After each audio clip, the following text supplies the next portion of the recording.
वही आपकी दृष्टि ऐसी हो। अभी तो कुछ समय के लिए बोले कथा में बैठे, कुछ समय के लिए सत्संग में बैठे, कुछ समय के लिए गुरु के चरणों में चले गए, कुछ समय के लिए किसी संत के चरणों में पहुंच गए, तो ऐसे वैरागी हो जाते हैं जैसे शमशान में हो जाते हैं। शमशान में जाते हो तो बड़ा वैराग्य आता है। शमशान में आप किसी को, शमशान में आप देखो 10-50 लोग जो भी खड़े होते हैं ना, किसी मुर्दे को फूंक देते और फिर आपस में बड़ा बात करते हैं, अरे संसार तो वृथा है, ये तो झूठा सपना है, ये संसार में है ही क्या, ये तो उस समय वैराग्य पैदा होता है, लेकिन वो टिका नहीं रह पाता है, टिकता नहीं है वो वैराग्य। वो टिकता कब है? जब आपके जीवन में आपने गुरु चरणों में जितनी देर बैठे, लेकिन गुरु ने आपको जो संगति दी, उस संगति का मनन करते रहना, चिंतन करते रहना।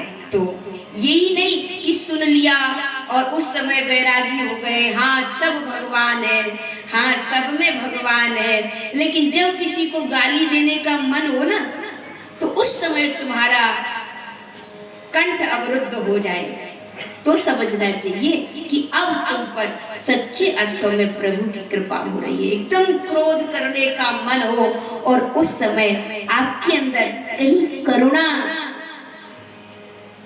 का भाव ऐसा जागृत हो जाए कि आपको लगे अरे भाई थोड़ा रुक जाऊं, अब क्रोध न करूं। मन में आए कि क्रोध करूं, लेकिन फिर भी थोड़ा रुक गए, थोड़ा संभल गए।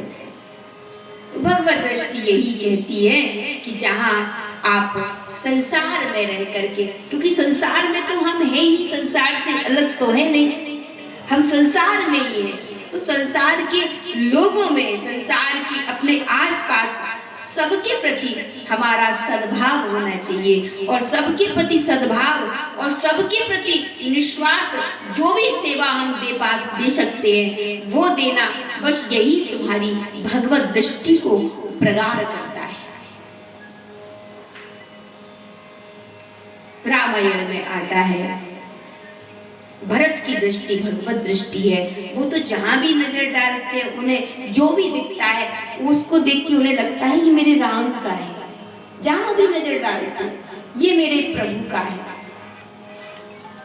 जिस व्यक्ति पर, जिस वस्तु पर जहां भी नजर डाली, सब संपत्ति सब रघुपति के आई, संपदा है तो मेरे प्रभु की है, ये सिंहासन है ये मेरे प्रभु का है। ऐसी समर्पितता भक्त के अंदर आ जाती है, तो धन्य है वो भक्त। ऐसे भक्त के लिए हमारे समस्त ग्रंथ गाते हैं। रामायण ने भी राम की जय तो करी, लेकिन राम की जय करने से पहले भरत की जयकार करी। धन्य भरत,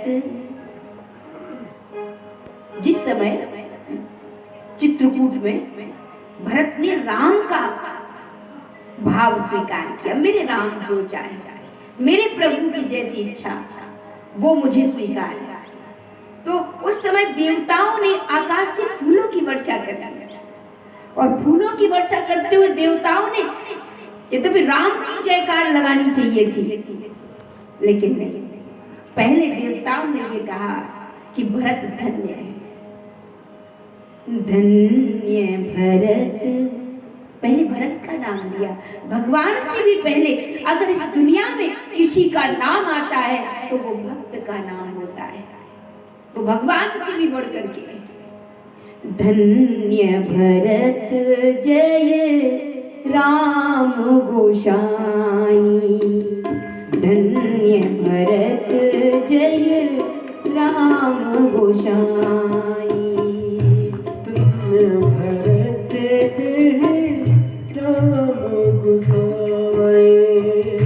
धन्य भरत जय राम गोसाई, धन्य भरत राम गोसाई। कहित देव हर्ष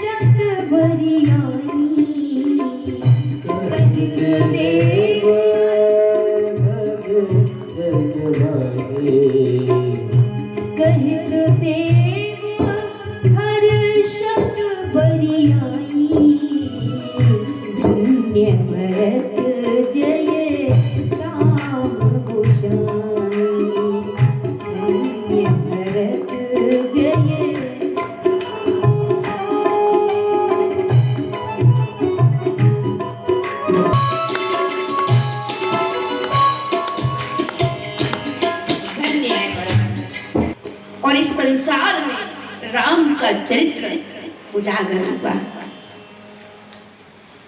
अच्छा, भरत राम को लौटा ले जाते, क्योंकि राम तो मानने की तैयार थे भरत की बात।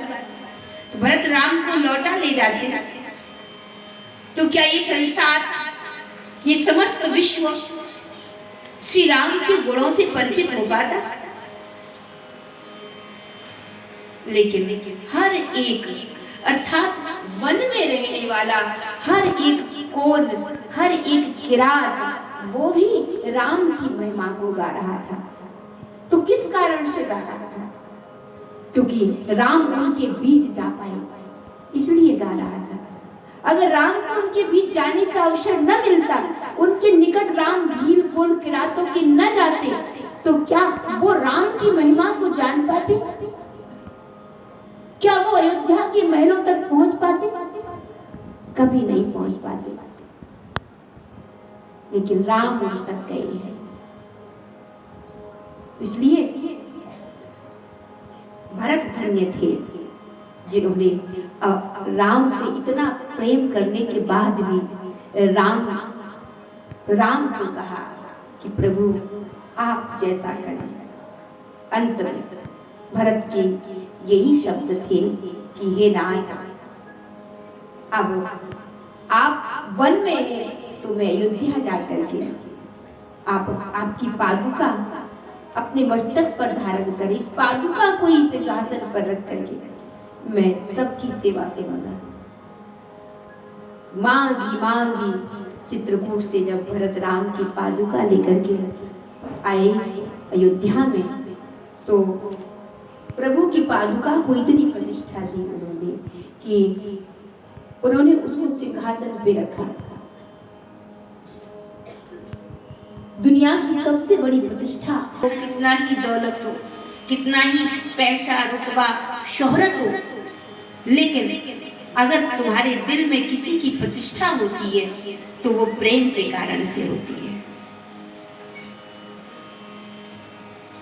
पादुका में राम और सीता को देखकर उस पादुका में प्रेम को प्रतिष्ठित किया।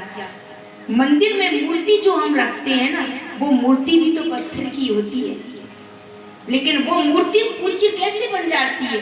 भक्तों की प्रेम से ही तो बन जाती है। प्रेम से ही तो उसकी प्रतिष्ठा की जाती है, उसे प्राणवंत किया जाता है। उस मूर्ति से हम प्रेम करते हैं और उस मूर्ति से प्रेम करने के कारण से उस मूर्ति में हमारे लिए भगवान प्रकट हो जाता है। तो जड़ में भी परमात्मा तब प्रकट हो जाता है जब तुम्हारे दिल में प्रेम होता है। तो कहते ना, प्रेम बड़ो प्रहलाद ही को जिन पाहन ते परमेश्वर गाए। पत्थर को भी प्रतिष्ठा देने वाला प्रेम होता है, और भरत ने इन पादुका को भी प्रेम से प्रतिष्ठित कर दिया। और हर एक मांगी आये सुकर, जो भी काम करने चलते तो उसमें राम सीता को देख के आशीर्वाद लेके और तब भरत कोई काम करते थे। ऐसे भरत के चरणों में जो इस भरत के चरित्र को सादर सुनता है, बाबा तुलसी कहते हैं, जो भगवान जो भी भरत के चरित्र को सुनता है उसे प्रभु के प्रेम का प्रसाद मिलता है, उसे प्रभु का प्रेम प्राप्त होता है।